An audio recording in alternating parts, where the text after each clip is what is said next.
तरीके मुस्तफ़ा को छोड़ना है वजह बर्बादी। इसी से कौम दुनिया में हुई बे इख्तिदार अपनी हमें करनी है शहनशाह पता की रजा जोई। वह अपने हो गए तो रहमत परवरदिगार अपने नबी के तरीका पर थे, दुनिया हमारे पीछे थी।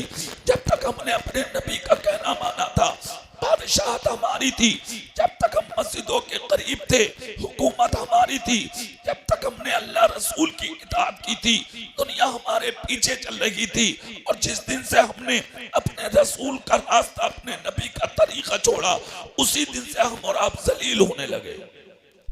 सिर्फ कमी हमारी है, कमी आपकी है। हमने अपना रास्ता छोड़ा, हमने अपने रसूल का तरीका छोड़ा। तुम तो फर्जों के कज़ा करने वाले हो, सुन्नत रसूल छोड़ के आदमी जलील हो जाता। जिन्होंने मेरे रसूल की बातों पर अमल किया था वो बहुत बड़े होकर चले गए। छोड़ने वालों को अल्लाह ने जलील कर डाला, बर्बाद कर दिया, तबाह कर दिया। अल्लाह ने उन्हें हलाक हो गई वो कौमें जिन्होंने अपने पैगंबरों के कहने नहीं माने और जिन्होंने मेरे रसूल की सुन्नतों पर अमल किया था। खुदा की कसम वो बादशाहत करके चले गए, वो हुकूमत करके चले गए, वो सल्तनत चला करके दुनिया में चले गए। मेरे रसूल के एक सहाबी हैं जिनका नाम है हजरत हुज़ैफा इब्ने यमान। सारी जिंदगी गरीबी में गुजरी उनकी, मगर रसूल की सुन्नतों पे अमल करना नहीं छोड़ा। रसूल के जमाने में भी चाहते तो अमीर हो जाते, कभी नबी से अमीरी की दुआ ना कराई। अबू बकर सिद्दीक से कभी अमीरी की दुआ ना कराई। हजरत फारूक आदम का जमाना आया तब हजरत फारूक आदम से दोस्ती भी थी मगर कभी अमीरी की दुआ ना कराई। एक दिन हजरत उमर ने मजमे में खड़ा किया, हुज़ैफा मेरे करीब आओ, मैंने सारी जिंदगी तुमको गरीबी में देखा, तुमने कभी अमीरी की दुआ ना कराई, आओ आओ आज मैं तुम्हें ईरान की गवर्नरी अता करना चाहता हूं। कितनी बड़ी बात है, ईरान की गवर्नरी। मिंबरी के लिए आज लोग लोगों को मार देते हैं, प्रधानी के लिए लोगों को कत्ल कर देते हैं, थोड़ा सा ओहदा हासिल करने के लिए आदमी मस्जिदों को ताले लगवा देते हैं, मदरसे बंद करा देते हैं। लाखों सलाम हो मेरे रसूल के उस गुलाम पर, ईरान की बादशाहत मिल रही है फिर भी जबान से कुछ ना बोले। सिर्फ एक जुमला बोला, उमर कहां जाना होगा हुकूमत करने, कहा ईरान में। चाबियां उमर ने हजरत हुज़ैफा के हाथ में दे दी, बोले लो ईरान की गवर्नरी है ये, खजानों की चाबियां हैं ये, ले जाओ और हुकूमत करो। हजरत हुज़ैफा इब्न यमान ने सारी चाबियां उठाई और उठाकर हजरत उमर के कुर्ते पे डाल दी। डालकर कहा उमर पकड़ो इन्हें। कहा क्यों? कहा हुकूमत करने के लिए मदीना छोड़ना पड़ेगा, मुझे मदीना छोड़ना नहीं है। कहा मतलब? कहा ईरान की गवर्नरी तुम्हें मुबारक हो, मुस्तफा के मदीने की फकीरी मुझे मुबारक हो, कोई जरूरत नहीं है मुझे, रखो इसे।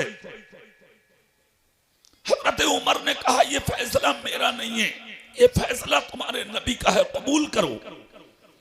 कर लिया कबूल, चले गए ईरान।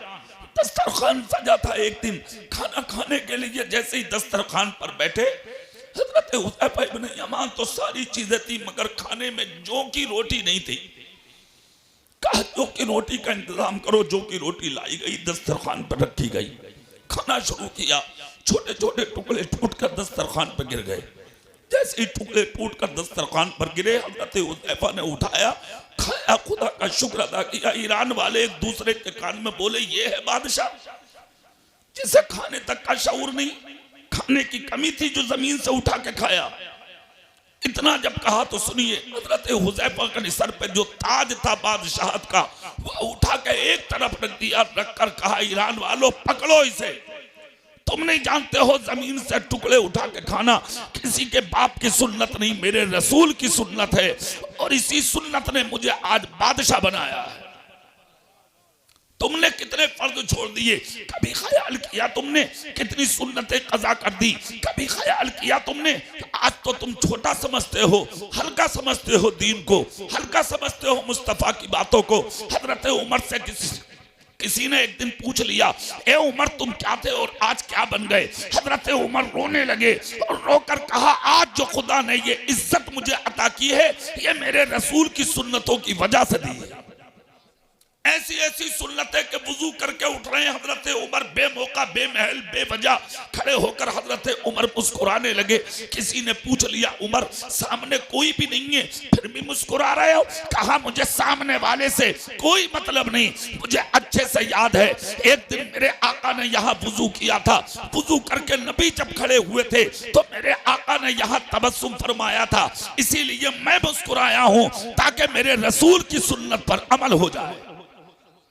अच्छा एक बात और बता दूं मैं चलते चलते आपको, आप नबी की अदाओं पर अमल करेंगे तो आपकी औलाद भी अमल करेगी। माशरा बिगड़ता जा रहा, बाप कुछ हल्का था तो बेटा अपने बाप से ऊपर हो गया। आज तुमने एक बार हराम खाया था जिंदगी में, तेरी औलाद जिंदगी गुजार रही है हरामों में। तूने एक लुकमा हराम खाया था, आज तेरी बेटी गैर के बिस्तर पे चली गई। तकरीबन 1000 लड़कियां आज गैरों के घरों में हैं। नाक वाले बनते हो तुम, इज्जतदार बनते हो तुम। जिसके घर से निकल के बेटी चली जाए काहे का इज्जतदार है वो? तुम कहोगे मौलाना उसके हुस्न को नजर लग गई होगी। अबे बेवकूफ, हम जैसों को पागल बनाएगा तू? क्या हुस्न है तेरी बेटी के पास? हसीनाओं के जिक्र तूने सुने नहीं है, अभी पढ़े नहीं है। गर्दन झुक जाएगी हुस्न के चर्चे जिस दिन तूने सुन लिए। क्या हुस्न है तेरी बेटी के पास? कुछ भी नहीं है। अपने पैरों में झांक के देख, ना तूने हराम खाया होता ना आज तेरी बेटी ने तेरी इज्जत का तमाशा बनाया होता। जिस दिन हराम लुकमों से रुक जाओगे, जिस दिन हराम खाने से रुक जाओगे, जिस दिन ब्याज लेने से रुक जाओगे, जिस दिन सूद लेने से रुक जाओगे, जिस दिन दलाली करने से रुक जाओगे, जिस दिन जुल्म करने से रुक जाओगे, जिस दिन ज्यादती करने से रुक जाओगे, जिस दिन गद्दारी करने से रुक जाओगे, उसी दिन तुम्हारी इज्जतों की हिफाजत हो जाएगी। हराम से नहीं रुक रहे, दलालियों से नहीं रुक रहे। तुझे सिर्फ दौलत मिल जाए। तेरी बेटी कहां जा रही है तुझे परवाह नहीं, कोई परवाह नहीं है तुझे, सिर्फ दौलत। सब कुछ दौलत हो गई तुम्हारे लिए। माल कमाना कोई कमाल की बात नहीं है। रंडियां कमा रही हैं पैसा, नाच नाच के अपना जिस्म गैरों के हवाले करके रंडियां पैसा कमाती हैं। पैसा कमाना कमाल नहीं है, इस दौरे पुरफितन में अपना ईमान बचाना कमाल है। जिसने ईमान बचा लिया वो कामयाब है, जिसने अपने आप को बचा लिया वो कामयाब है। अपनी जिंदगी में खूबसूरती पैदा करो, अपनी जिंदगी में हुस्न लाने की कोशिश करो और जिंदगी की असल खूबसूरती मुस्तफा की सीरत की चादर ओढ़ के अपनी जिंदगी को गुजारना है। नजर रखो अपने ऊपर, नजर रखो अपनी औलाद के ऊपर। कैसे नजर रखोगे? आज तुम मर रहे हो, तुम्हारे जिक्र खत्म हो जाते हैं। तेरे 40वें में लठियां चल रही हैं, तेरे घर लड़ रही है तेरी औलाद। 10 रुपए के बताशे लाने तैयार ना लड़का, बड़ा वाला कह रहा मेरे लिए क्या छोड़ के गया जो मैं लाऊंगा। छोटा कह रहा मुझे क्या दिया बाप ने जो मैं इसकी फाता कराऊंगा। मर जा डूब के, एक चुल्लू पानी मिल जा तो मर जा कहीं। दलाली तूने की, दूसरों की टोलें तूने काटी, हराम तूने कमाया, जाती तूने की, बाजारों में यानी के भेलिए जा जा के तूने चुराई, चाय की साइकिलें तूने उठाई, कब्र में पिटाई तेरी हो रही है, औलाद तेरी फाथा करने तैयार नहीं। सुनो, थोड़ा नीचे बैठ सकते हो तुम? क्या करूं, जलसा दूसरे के नाम है आज, वरना कसम खुदा की हिम्मत थोड़ी थी किसी की मेरी तकरीर में कोई खड़ा हो जा, होने ना देता हूं मैं। मगर आज मैं कुछ नहीं कहूंगा तुमसे, बस हो गया मेरा टाइम पूरा। सुभान अल्लाह बोले आप, सुभान अल्लाह जोर से बोले आप। क्या होता है ये सब? पिटे तुम, कब्र में जिल्लत तुम्हें, रुसवाई तुम्हें, बदनामी तुम्हारी। तुम्हें क्या मिला? ना खुदाई मिला, ना विसाले सनम, ना इधर के रहे ना उधर के रहे। क्या मिला तुझे? लुट गई तेरी जिंदगी, मर गया तू, जलील हो गया तू। कितना अच्छा होता मेरे रसूल का होकर मर जाता, कितना अच्छा होता मुस्तफा का गुलाम होकर मर जाता, कितना अच्छा होता मेरे रसूल का दीवाना होकर मर जाता, कितना अच्छा होता मुस्तफा का चहीता होकर मर जाता। आज तेरी औलाद तेरा नाम ना ले रही। 1500 साल हो गए, आज तक दुनिया ना उमर को भूली है ना उमर की औलादों को भूली है। कुछ तो किया होगा उन्होंने। तेरा बेटा 1 लाख रुपया घर में लेके आता, तू उसे सीने लगा लेता। ये नहीं पूछा कि 1 लाख रुपया लाया कहां से? दलाली की है, जिना किया है, किसी की बेटी की इज्जत पे डांका डाला है, किसी की जमीन पे कब्जा किया है, क्या करके लाया है 1 लाख रुपया? कभी पूछा? क्यों पूछेगा तू? नहीं पूछेगा, इसलिए कि तेरे खून में बच चुका है हराम। सही तरफ, सही रास्ते की तरफ तुझे आने को तेरा नफ्स इजाजत ही नहीं देता। ये हजरत उमर है। हजरत उमर मुल्क शाम गई थी औलाद तिजारत के लिए। आपके दोनों बेटे मुल्क शाम तिजारत करने गए और तिजारत करके बेटे जब वापस आए 1 महीने के बाद हजरत उमर को खबर मिली मेरी औलाद आ रही है। सुभान अल्लाह बोल सकते हैं? मेरी औलाद आ रही है। बाप ने अपने बेटों के आने की खबर सुनी तो मक्के के मदीने के बाहर निकल गए, खड़े हो गए। देखा, आप बाप की नजर देखे, दुनिया अपने आती हुई औलाद को देखती है। मेरा बेटा आया है, मगर हजरत उमर अपने बेटों की गठरी देख रहे हैं। माल की गठरी के मेरा बेटा गठरी कितनी लेकर आया है, पोटली कितनी है, माल कितना। हजरत उमर के बेटे जब दोनों घर में दाखिल हुए तो हजरत उमर बोले बेटे एक बात का जवाब दो। कहा किस बात का? कहा ये बताओ मदीने वाले साथ में थे? बोले हाँ। पूरा महीना? बोले हाँ।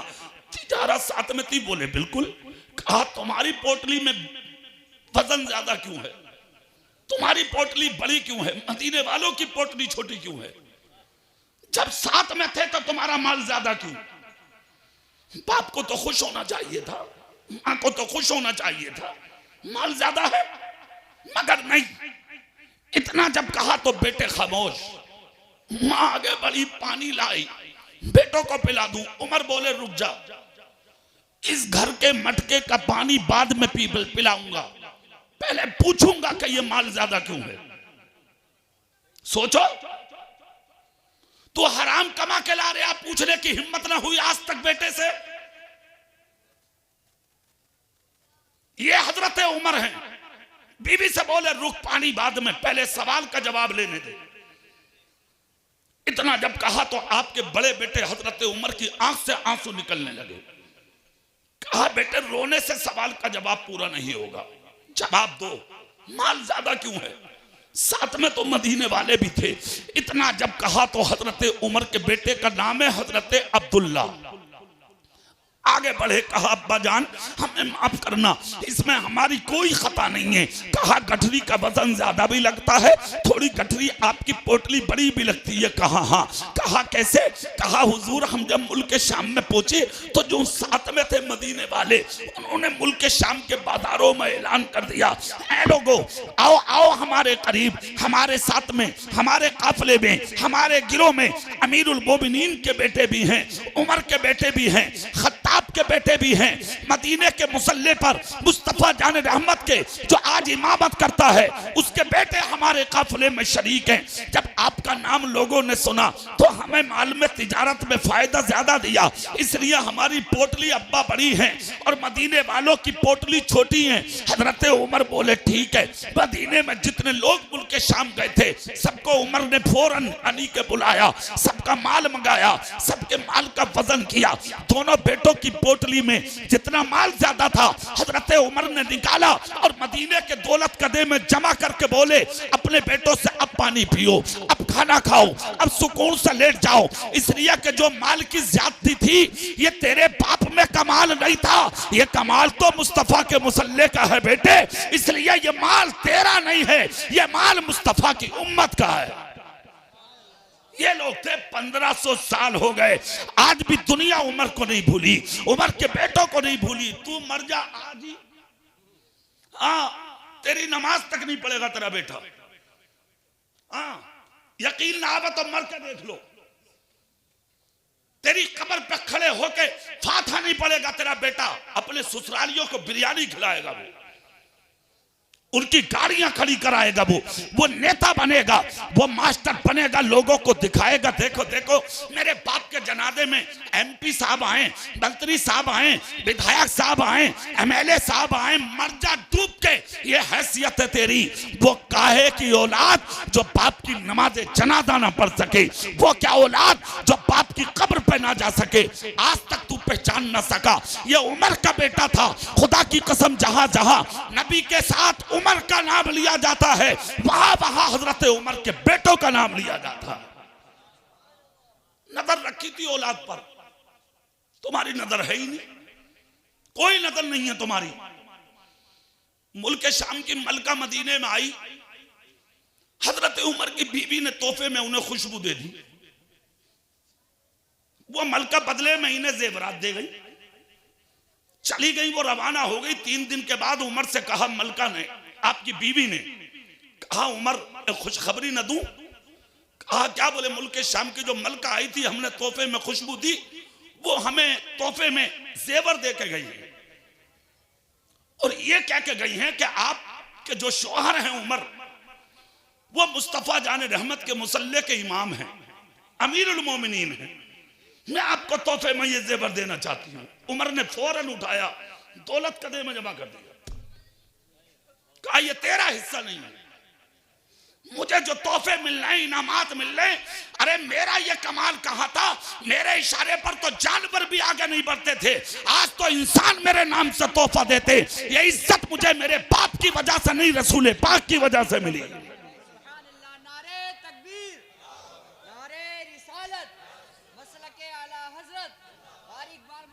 कभी कभी इन चीजों पर गौर कर लिया करो, देख लिया करो कभी। आज जो तुम्हें इज्जतें मिली है, मकाम मिला है, शोहरत मिली है, ये सदका किसी और का नहीं, तुम्हारे रसूल का है। कोई गौर नहीं, हमें कोई तवज्जो नहीं हमारी, कभी सोचा तक नहीं हम लोगों ने हमें कैसे जीना है, कैसे रहना है, कैसे अपनी जिंदगी को गुजारना है। कभी हमने ख्याल ना किया, कभी नजर तक नहीं डाली हम लोगों ने। बस हमारी नजर तो यह है कि बस दौलत मिले, दौलत मिले, दौलत मिले हमें। खुदारा अपनी जिंदगी में सुधार पैदा करो, इनकलाब लाओ अपनी जिंदगी में, जाहिर में भी मुसलमान बनो, बातिन में भी मुसलमान बनो, इंसाफ पसंद बनो, और दुनिया में कभी झूठ मत बोलो। क्या मत करो? बोलो जोर से। और पीठ के पीछे कभी किसी की बुराई मत करो। हाँ, ये बताए दे रहा हूं मैं, पीठ के पीछे कभी किसी की बुराई मत करो, ये बहुत बड़ा गुनाह है। हुज्जतुल इस्लाम इमाम गजाली का एक कौल सुन लें आप। हुज्जतुल इस्लाम इमाम गजाली से किसी ने एक शख्स सवाल किया, हुजूर मेरा पड़ोसी मेरे पीठ के पीछे मेरी बुराई करता है। हजरत इमाम गजाली फरमाते कि तू अपनी जिंदगी पर खुश हो जा, इसी के बदले अल्लाह तुझे जन्नत अता फरमाएगा। हुजूर उसके बारे में क्या ख्याल है? इमाम गजाली बोले उसका हिसाब तू मत लगा, उसका हिसाब कयामत में तेरा रब ले लेगा। आज तुम्हें होश है? अपनी महफिलों में, जलवत में, खलवत में बुरा सोचते हो लोगों के बारे में, बुरे ख्यालात लाते हो लोगों के बारे में, जाओ जबान में आता वो बकते थे हो। तुम्हें यह तक शऊर नहीं कि अल्लाह ने जो मुझे ओहदा दिया है, मैं इस ओहदे पर थोड़ा सा खड़ा रहूं और इस पे खड़ा उतरूं और अपने आप को समझूं कि मेरा मकाम क्या है। हुजूर आला हजरत अजीमुल बरकत से किसी ने आकर कहा, हुजूर आज मैंने लोगों को आपकी बुराई करता देखा। आला हजरत मुस्कुरा के बोले, खुदा का शुक्र है इतनी देर तक वो मेरे नबी की बुराई से तो रुके होंगे, मेरी कर रहे हैं, करने दो। अच्छे लोगों ने कभी बुराई को बुरा न समझा, मगर तुम दूसरों की बुराई करके बुरे क्यों बनते हो? मस्जिदों में, मदरसों में, खानकाहों में, अपनी बैठकों में, रास्तों में, इधर उधर जहां मौका लगता वहां किसी पर उंगली उठा देना, किसी को जात को टॉर्चर कर देना, ये क्या है? क्या तुम्हें मरना नहीं है? क्या दुनिया से जाना नहीं है? क्या तुम्हें कब्र में अकेला लेटना नहीं है? कब्र सांप और बिच्छू का घर है, मिट्टी में रहना है, मिट्टी में कोई बिस्तर ना होगा, कोई लिबास ना होगा, कोई देखने वाला नहीं होगा, सिर्फ तेरे आमाल होंगे जो कब्र में तुझे सुकून की नींद सुलाएंगे। सोच इसके बारे में, ख्याल कर इसके बारे में, तसव्वुर कर इसके बारे में, फिर सोचो, फिर ख्याल करो। और जिंदगी में हो सके तो एक नियत अच्छी रखो कि मेरी जात से जिंदगी में किसी को तकलीफ ना हो सके। हाँ, अगर तुम्हें जानकारी नहीं है, तकलीफ दे दी, कोशिश करो कि तुम उसे राजी कर लो किसी भी सूरत से। हजरत उमर का दौरे खिलाफत था। कुछ लोग आपकी बारगाह में आए, आकर कहा हुजूर, मस्जिद नबी की तरफ जो रास्ता आता है, एक पनाला है जो मस्जिद नबवी की तरफ लगा हुआ है, उसके पानी के छींटे बारिश के बाद नमाजियों के ऊपर आते हैं, उसे उखाड़ दो। हजरत उमर बोले मैं देख लूं पहले। 3 दिन के बाद बारिश हुई तो उसी पनाले के छींटे उमर के जुब्बे पे आ गए। हजरत उमर ने उस पनाले को उखाड़ने का हुक्म दे दिया, कहा इसको उखाड़ दो। अमीरुल मोमिनीन थे उमर, पनाला उखाड़ दिया गया। उस जमाने में जो काजी मदीना थे, मदीने की अदालत में उन्होंने उमर के खिलाफ मुकदमा डाल दिया। कितनी बड़ी बात, उमर के खिलाफ। आज बोल जाएगा कोई पैसे वाले के सामने? अरे जिनकी चल रही है कौन बोल लिया? कोई नहीं बोल लिया उनके सामने। किसको जेलों में डाल रहे हैं, किसके साथ क्या सुलूक, क्या बर्ताव कर रहे हैं, कोई पूछने वाला नहीं। आज उमर के खिलाफ मुकदमा, अमीरुल मोमिनीन के खिलाफ 22 लाख मुरब्बा मील का बादशाह, आधी दुनिया का बादशाह, उसके खिलाफ मुकदमा डाल दिया मदीने में। आए, जानते हो क्या हुआ? मुकदमा जब हो गया, उसके बाद में जब तारीख आई है सुनवाई की, तो हजरत उमर पहुंचे। हजारों का मजमा बोले चल के देखेंगे।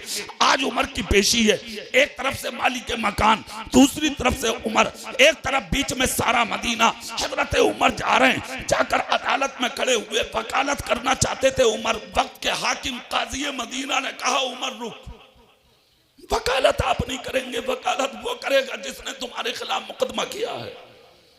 बुलाया गया गरीब को, जिसका बनाना था। गरीब आगे बढ़ा और आगे बढ़ने के बाद वकालत की।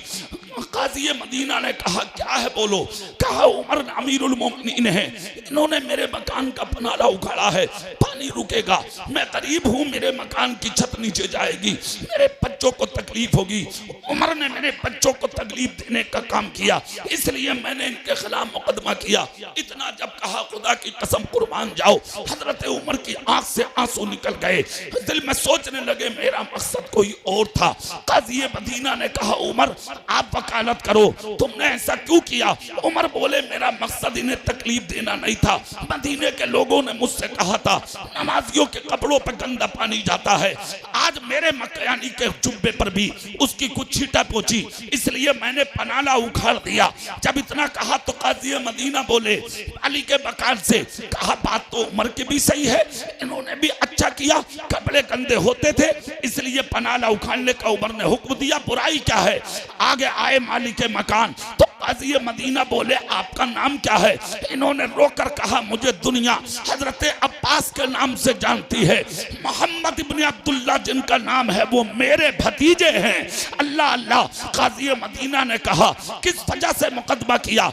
कहा अफसोस पनाले का नहीं है, अफसोस मकान टूटने का नहीं है, अफसोस इस चीज का है कि मेरे मकान की बुनियाद अपने हाथों से मेरे रसूल ने रखी थी, ये पनाला मेरे नबी ने लगाया था, मुझे आज मुकदमा इसलिए करना पड़ा, रोना इसलिए आ रहा है, उमर ने मेरे रसूल की निशानी खत्म कर दी। इतना जब कहा खुदा की कसम बिलक उठे, तड़प उठे हजरत उमर, आगे बढ़ के आगोश में ले लिया हजरत अब्बास को, कहा मुझे माफ कर दो, मुझे खबर नहीं थी कि वो पनाला मेरे रसूल ने लगाया था, चलो चलो ये मुकदमा मैं अपने सर लेता हूँ। लेकर पहुंचे और उस मकान के करीब जाकर कहा पनाला लाओ, पनाला लाया गया। हजरत अब्बास बोले जीना तो ले लूं, सीढ़ी तो ले लूं जिन पे चढ़ के तुम पनाला लगा सको? हजरत उमर हाथ पकड़ के बोले अब्बास बस रुक जाओ, सीढ़ी मत लाओ, जीना मत लाओ। कहा इतनी ऊपर पनाला लगेगा कैसे?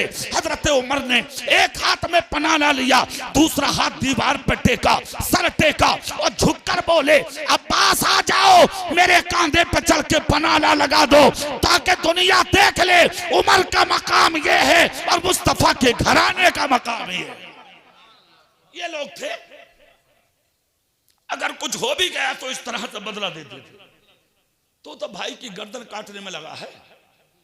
हाँ, एक मौलाना दूसरे की गर्दन काट रहा। हाफिज जी, कारी साहब, मौलाना साहब, अरे और तो और छोड़ो, मुफ्तियों की खैरियत ना, तेरे बाप की रोजी खा रहे आप, तेरे बाप का ले रहे आप, शर्म नहीं आती? पीठ के पीछे किसी की बगावत करते हुए जालिम कुत्ते, अपनी जिंदगी को हराम मत बना, हलाल बना अपनी जिंदगी को। कुछ काम ऐसे होते हैं जो इंसान अपनी जबान से, अपने किरदार से उसी रोजी को हराम बना लेता है। इल्म इसलिए होता हम किसी अल्लाह वाले पर, किसी आलिम पर, किसी पर उंगली उठा दें। जिसके पास इल्म होगा वो सही जिंदगी गुजारेगा, जुल्म नहीं करेगा, जाती नहीं करेगा, किसी के हक तलफी नहीं करेगा, किसी पर नाजायज उंगली नहीं उठाएगा। हो सकता है ऐसा? हरगिज़ नहीं। बहुत बड़ा मुफ्ती है एक, सहारनपुर इलाके का रहने वाला, उसने मेरे रसूल ही की जात पे उंगली उठा दी। हाँ, और उसने उंगली इस अंदाज में उठाई, आज दुनिया हैरत कर रही है उसकी बातों को सुनकर। मैं उन जुमलों को आपके सामने खोलना नहीं चाहता, मैं सिर्फ इतना कहना चाहता हूं, काय का मौलवी है वो? क्या है मौलवी वो?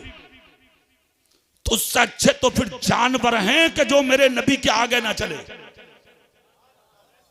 जोर से बोलो ना भाई, तू काय का मुफ्ती जो पहचान ना सका नबी का मकाम क्या है, नबी की अजमत क्या है, नबी का तकद्दुस क्या है, नबी का मर्तबा क्या है, नबी की शान क्या है। इल्म का मतलब होता है जानकारी। तुझे जब जानकारी ही नहीं तो फिर तू आलिम किस चीज का? हुजूर गौसे पाक से किसी ने पूछा, सरकार आलिम किसे कहते हैं? कहा जानने वाले को। कहा हुजूर जिसे अपने अंदर की जानकारी ना हो?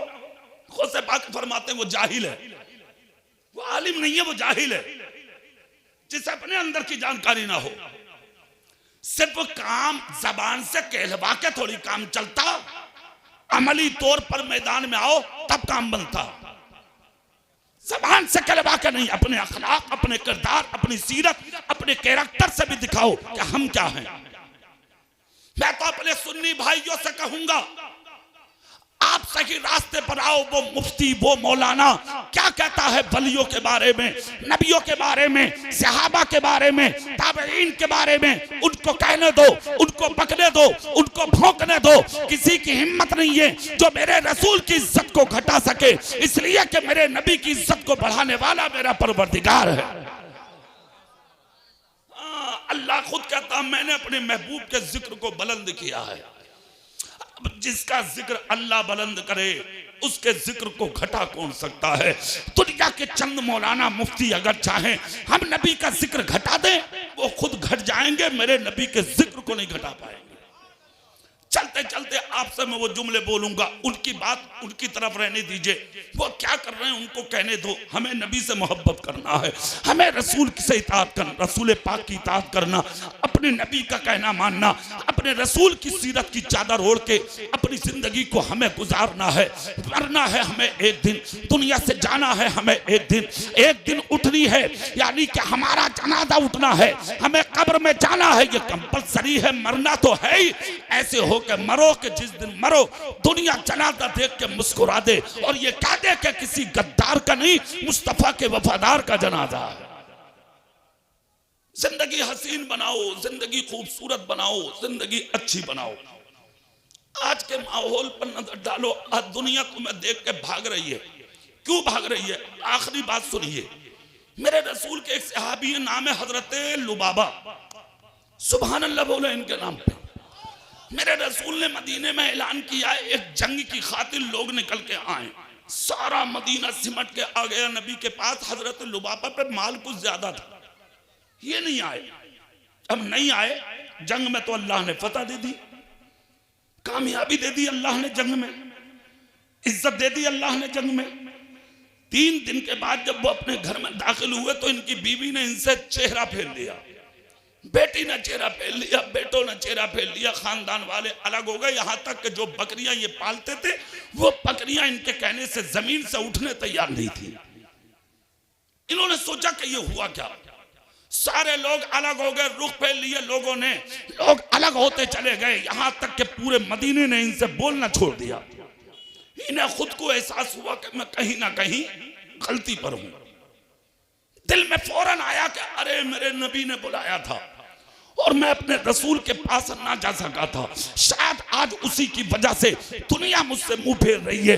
जब इन्होंने अपनी खता पर एहसास किया, मस्जिद नबवी में पहुंचे, अपने हाथ इन्होंने मस्जिद नबवी के सुतून से बंधवा दिए और अपने हाथ मस्जिद नबवी के सुतून से बनवा के इन्होंने रोना शुरू कर दिया कि मुझे रोता हुआ मेरा नबी देख ले, मेरा रसूल देख ले, मुझे रोता हुआ मेरे आका देख ले। रोते रहे, गड़गड़ाते रहे, खून के आंसू बहाते रहे, यहां तक कि वो वक्त भी आ गया। कौन सा वक्त आया?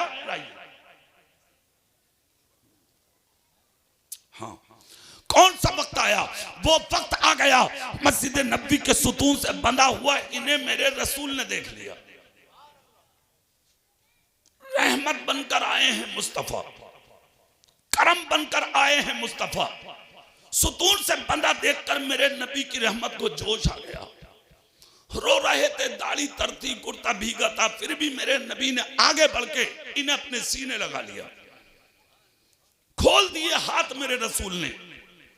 जब आका ने इन्हें माफ कर दिया, घर में पहुंचे तो जानते हो बीवी कदमों में गिर गई, बेटे कदमों में आ गए, बीवी बेटियां कदमों में आ गई, सारा मदीना इनके कलेजे से लग गया। हजरत लुबाबा हाथ उठा के बोले, आज देखा नबी की नाराजगी का मतलब। सिर्फ नबी ने बुलाया था, ये गए नहीं थे, सबने रुख फेर लिया।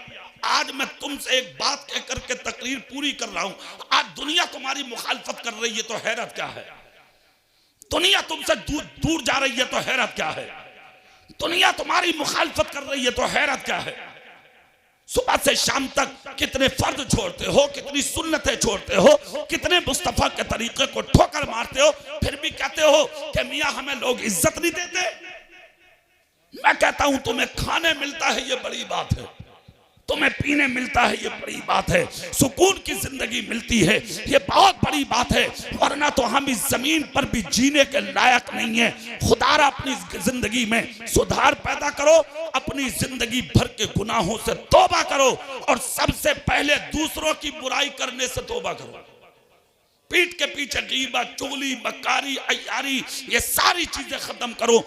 मस्जिदों में जाके पाबंदी से नमाज पढ़ो, रसूल पाक की सुन्नतों पर अमल करके अपनी जिंदगी को बसर करो। और जो उलमाए किराम है अपने उन उलमा की खूब इज्जत करो, खूब कदर करो। सुन्नी उलमा को अपने सरों का ताज समझो।